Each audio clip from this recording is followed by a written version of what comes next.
we are truly in intimacy with Him, then already here on earth we experience the taste of heaven.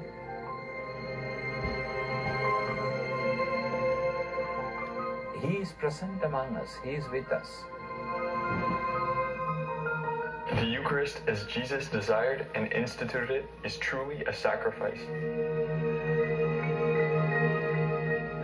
When we are participating at the Mass, we're already beginning to get a taste of what's it like to live in the sonship of Jesus Christ. We receive into our very being Christ Himself.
Los relatos de la institución presentan al Señor. The accounts of the institution of the Eucharist present the Lord blessing and giving thanks. He is likewise presented carrying out these acts in the multiplication of the loaves. He takes the loaves and gives thanks. The Jews were accustomed to blessing the Lord and thanking Him at the start of every meal. Taking on this literal genre of the biblical blessing, the Eucharist gives a much stronger and fuller meaning to that giving thanks. This thanksgiving is no longer reserved to giving thanks for creation, for the fruits of the earth, for the many benefits we receive. Instead, it is a giving thanks most especially for the sacrifice of Christ, for the gift of His body and blood, in this act that is also referred to as the Eucharist. Llama a sí mismo Eucaristía.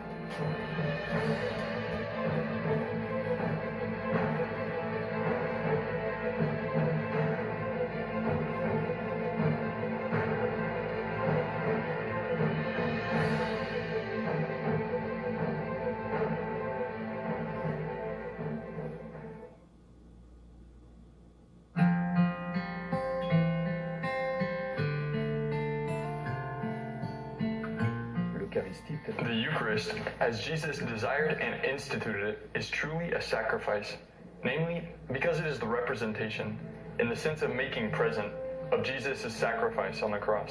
And so that we might partake of it, immediately before offering Himself on the cross, He instituted the Eucharist to allow us to enter into that sacrifice.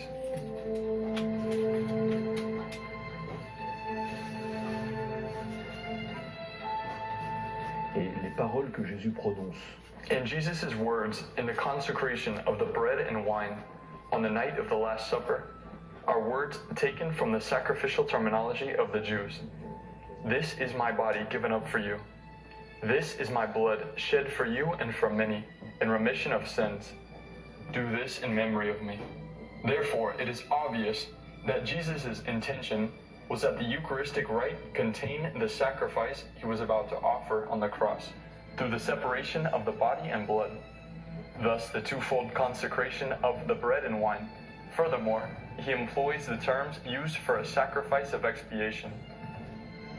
Therefore, Jesus' intention, just as He expresses it through the words of the Eucharist, is that of instituting a service, a sacrifice of expiation. Sacrifice d'expiation qu'il institue.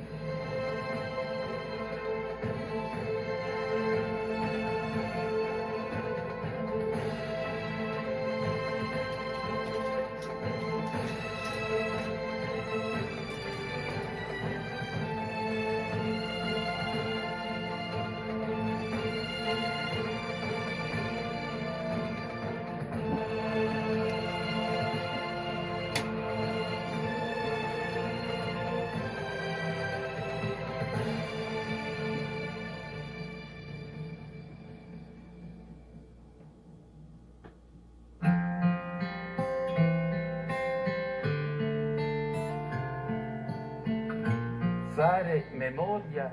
What does calling to mind the Lord's death and resurrection mean? The memorial of the Lord refers to the fact that the mystery of the Lord's death and resurrection is made present in the Eucharistic celebration. The memorial does not imply our merely recalling past events. Calling to mind, making memorial, implies that the event which has taken place in the past truly becomes present. In some way, we could say that it is God's intervention in the history of mankind. Thus, that event which is made present is somehow offered to all men, regardless of time or place, in such a way that he who commemorates the event of the memorial celebration, in a certain sense, also becomes a participant in it. He participates in the event as if he were present precisely while it was being celebrated, while it was taking place. This means that God, who is eternal love, God, who is eternally present, unchanging, becomes present now. And he who participates in the memorial act truly participates in an act of God and his love, and in a certain sense becomes witness of the event being celebrated in memory. Dunque, testimone dell'evento che è celebrato nella memoria.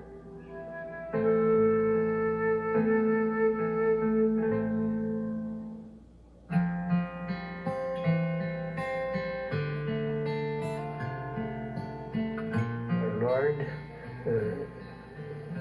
makes present his suffering and dying for us on the cross in the Holy Eucharist as heavenly food, as the bread come down from heaven that is talked about in the Old Testament. It's symbolically prefigured in the manna that fed the people in the desert. So we receive this incomparably greater gift, which is the very glorious body and blood of Christ as spiritual food in order to sustain us on our earthly journey. And so the banquet has sense because first the Eucharist is a sacrifice. In other words, it's because Christ pours out his life for us on the cross and makes that present every time we celebrate the Eucharist, that he can give us his body and blood as the food for our journey. And so we receive into our very being Christ himself. And that, of course, is the greatest food that we could imagine, the greatest banquet we could imagine. And it is also in its reality and anticipation of that heavenly banquet when we will be with the Lord forever in the company of all the saints.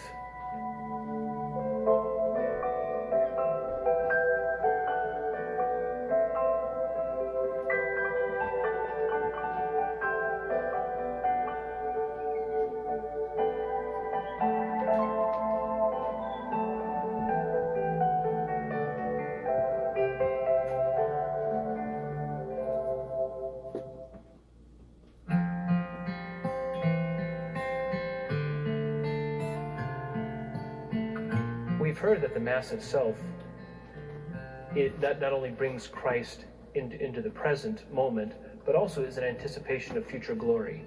And to see that more clearly, what we want to do is we want to kind of take a step back and to see the original Eucharist. The original Eucharist, we come from the word, that Greek word of thanksgiving. The original Eucharist is the eternal Son's Eucharist to the Father.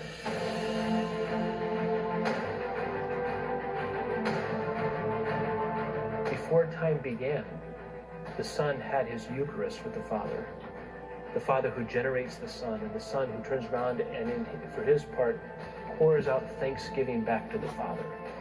So we say from all eternity, this Eucharist has been going on. Now in time, and through the Paschal mystery, we are being brought back and are invited into that relationship.